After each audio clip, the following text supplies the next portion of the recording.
तो ये टॉपिक जो अभी मैं पढ़ाऊंगी सबसे इम्पॉर्टेंट है इस चैप्टर का। ये 5 मार्क्स का आता ही है विद डायग्राम, ठीक है, इसलिए मन लगाकर सुनना। और कहीं पे भी आप लोगों को डाउट लगे मुझे पिंग करना।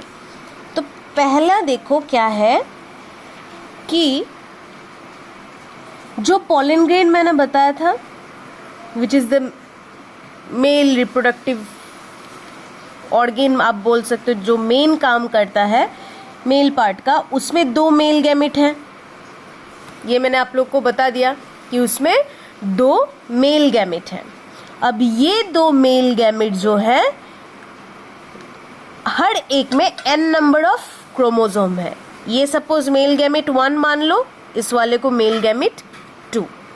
1 में भी n नंबर ऑफ क्रोमोसोम, 2 में भी n नंबर ऑफ क्रोमोसोम है, ठीक है। अब देखो by the process of pollination ये क्या होगा, ये मान लो ये स्टिग्मा है,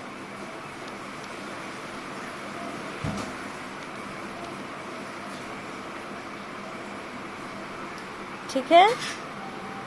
गंदा बन रहा है ड्राइंग, बस समझने के लिए काफ़ी है। ये सब मैंने पहले वीडियो में आप लोगों को बता दिया था। मान लो ये by the process of pollination ये आके स्टिग्मा में अटक गया। ऐसे बहुत सारे पोलन ग्रेन्स गिर सकते हैं, पर कोई एक स्ट्राइक करेगा स्टिग्मा के अंदर घुसने के लिए। कंपटीशन पहले दिन से शुरू हो गया, ठीक है। अब देखो ये क्या हुआ, ये पोलन ग्रेन स्टिग्मा में चिपक जाता है और इसको जब पता चल जाता है कि ये अंदर घुसने के लायक है, तब ये अपने बाहर एक कोटिंग सा बना लेता है ताकि कोई और उसे डिस्टर्ब ना कर सके। क्लियर। अब ये पोलन ग्रेन जो गिरा, ये पोलन ग्रेन क्या करेगा, स्टिग्मा के अंदर घुसने का रास्ता अपने आप बना लेगा, ठीक है। और इस पोलन ग्रेन में मैंने क्या कहा था, 2 मेल गैमेट हैं। अब ये पोलन ट्यूब, इस ट्यूब को पोलन ट्यूब कहते हैं, पोलन ट्यूब कहते हैं। पोलन ट्यूब क्या है, जो रास्ता पोलन ग्रेन के एक्सटेंशन से बनता है, जो स्टिग्मा से शुरू होता है और खत्म कहाँ पे होगा, इन द ओव्यूल। ये कहाँ तक जाता है, इन द ओव्यूल। अब आप लोगों को ये लग सकता है कि ये ओव्यूल तक ही क्यों जाता है, क्योंकि ये मेल गैमेट जो है इसको फीमेल गैमेट की ज़रूरत है, तभी तो रिप्रोडक्शन पूरा होगा। और फीमेल गैमेट कहाँ पे है, यहाँ पे। This is the egg cell, this is the egg cell, egg cell. अब एक इस एग सेल को 2 साइड से 2 सेल होते हैं जो साइड से प्रोटेक्शन देते हैं, और इन 2 सेल को हम लोग क्या बोलते हैं, इन 2 सेल को सिनर्गिड्स बोलते हैं। क्या बोलते हैं, सिनर्गिड्स बोलते हैं, ठीक है। इस एग सेल को प्रोटेक्शन देने के लिए ऊपर से भी 3 सेल है, उन सेल को हम लोग क्या बोलते हैं, एंटीपोडल बोलते हैं, एंटीपोडल, ठीक है। और बीच में रहता है पोलर न्यूक्लियाई। क्या रहता है, 2 न्यूक्लियस रहता है, इसमें भी n नंबर ऑफ क्रोमोसोम, इसमें भी n नंबर ऑफ क्रोमोसोम। ये दोनों को क्या बोलते हैं, पोलर न्यूक्लियाई। अच्छा, एग्जाम में डायग्राम लेबलिंग मेरे जैसे नहीं करना है, चारों तरफ से गंदा नहीं करना है, हमेशा राइट साइड में स्केल से खींच के डालना है। सारे लेबलिंग राइट साइड में होने चाहिए, मेरे तरह नहीं, ठीक है। अब देखो ये पोलन ग्रेन ने अपना रास्ता बना लिया, अब इसे अंदर घुसना है। तो अंदर तो हो सकता था कि ये यहाँ से भी घुस सकता है, यहाँ से भी घुस सकता है, यहाँ से भी, कहीं से भी वो घुस सकता है। जाना तो उसे अंदर है, उसे एक्सेल कहीं ना कहीं से घुसने से मिल जाएगा, पर नहीं। एक ऑर्गेन है जिसको हम लोग, ये जो ऑर्गेन है इसको हम लोग फिलीफॉर्म एपरेटस बोलते हैं, फिलीफॉर्म एपरेटस। ये फिलीफॉर्म एपरेटस पोलन ट्यूब को रास्ता दिखाएगा कि कहाँ से घुसना है। तो ये फिलीफॉर्म एपरेटस यहाँ है, तो पोलन ट्यूब को एक अंदाजा लग जाता है कि मुझे यहाँ से घुसना है। ठीक है, अब पोलन ट्यूब जिस दरवाजे से घुसेगा, ये तो फिलीफॉर्म एपैरेटस ने इसे रास्ता दिखा दिया कि यहाँ पे आ जाओ, यहाँ पे तुम्हें दरवाजा मिल जाएगा। अब जिस दरवाजे से वो घुसता है उस दरवाजे का नाम है माइक्रोपाइल। क्या है? माइक्रोपाइल। अब सब कुछ मिल गया, दरवाजा मिल गया, रास्ता मिल गया। अब दोनों मेल गैमेट आके इस दरवाजे को खोल के घुसेंगे। पहला मेल गैमेट क्या करेगा? अच्छा, एक मेल गैमेट ये एक्स सेल को के साथ फ्यूज करेगा और दूसरा मेल गैमेट ये दोनों पोलर न्यूक्लियाई के साथ फ्यूज करेगा। अब पहला मेल गैमेट आके पहले दोनों पोलर न्यूक्लियाई के साथ फ्यूज करेगा। तो पहले मेल गैमेट में कितना क्रोमोसोम मैंने कहा था? n chromosome. और यहाँ पे पोलर न्यूक्लियाई में कितने क्रोमोसोम है? दोनों में n। अब ये तीनों जब फ्यूज हो जाएंगे, फ्यूज होना मतलब क्या? ऐड होना, तो कितना हो जाएगा?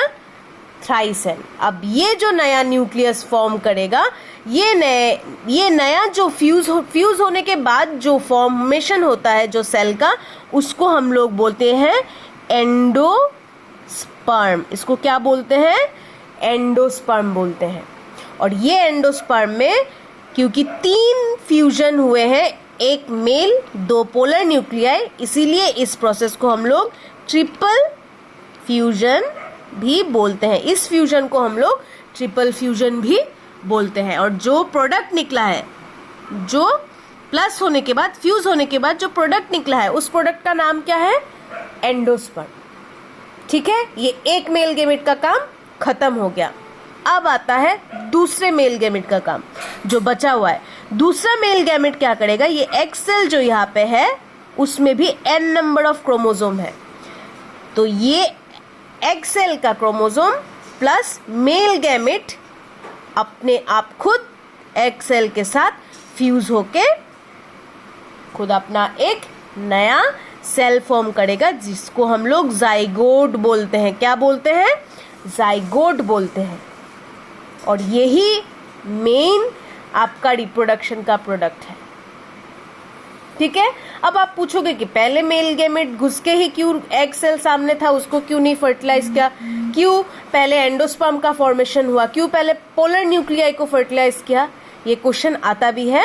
इसका एक ही रीजन है कि ये होने का कारण, एंडोस्पर्म पहले होने का कारण ये है कि एंडोस्पर्म जब पहले फॉर्म हो जाता है वो एग सेल को नरिशमेंट दे सकता है।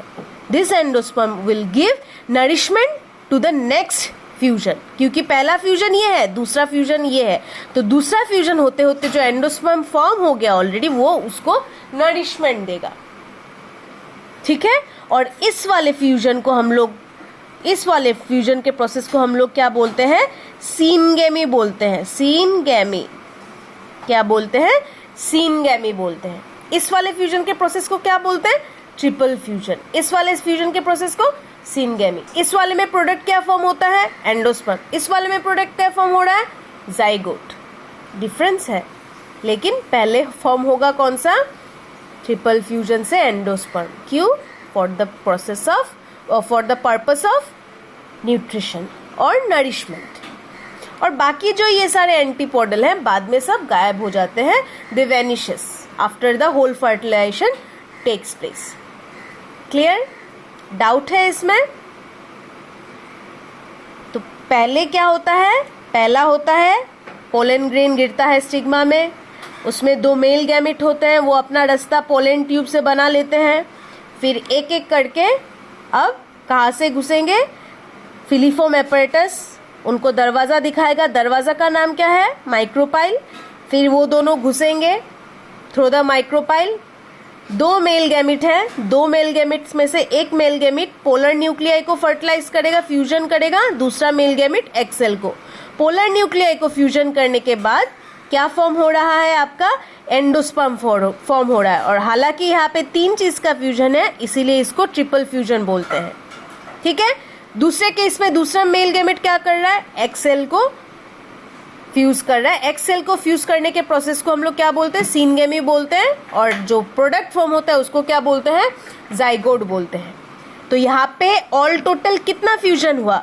एक हो गया एग सेल का और दूसरा हो गया पोलर न्यूक्लियाई का। एक हो गया एक्स सेल का, दूसरा हो गया पोलर न्यूक्लियाई का। इसका मतलब कितना फ्यूजन हुआ? 2 फ्यूजन। कितना फ्यूजन हुआ? 2 फ्यूजन। और इसीलिए इस फर्टिलाइजेशन के प्रोसेस को हम लोग डबल फर्टिलाइजेशन प्रोसेस भी बोलते हैं। Clear? So this is the basic funda behind the fertilization of flowering plants. ये 5 मार्क्स का आएगा ही आएगा, लिख के रख दो। अभी मैंने जिस लैंग्वेज में जैसे आप लोग को समझाया, जिस मेथड में आप लोगों को समझाया, उसी चीज को आप लोग अपने भाषा में अपना जो टूटा फूटा इंग्लिश है, कुछ भी है, जैसे भी है, मैंने जैसे समझाया वैसे ही आप लोग उसे लिखने की कोशिश करो, क्योंकि उस लैंग्वेज में जब आप लोग लिखोगे ना, वो आप लोग को लाइफ लॉन्ग याद रहेगा, सीखने की जरूरत नहीं पड़ेगी। ठीक है? तो अभी आप लोग जैसे भी हो, स्टेप बाय स्टेप मैंने बता दिया, उसी स्टेप को मेंटेन करते हुए अपने से लिखने की कोशिश करो। कोई भी बुक फॉलो मत करो, फिर मुझे भेजो, कहीं पे गलतियां होगी तो मैं बता दूंगी। ठीक है? ये रहा आप लोगों का होमवर्क।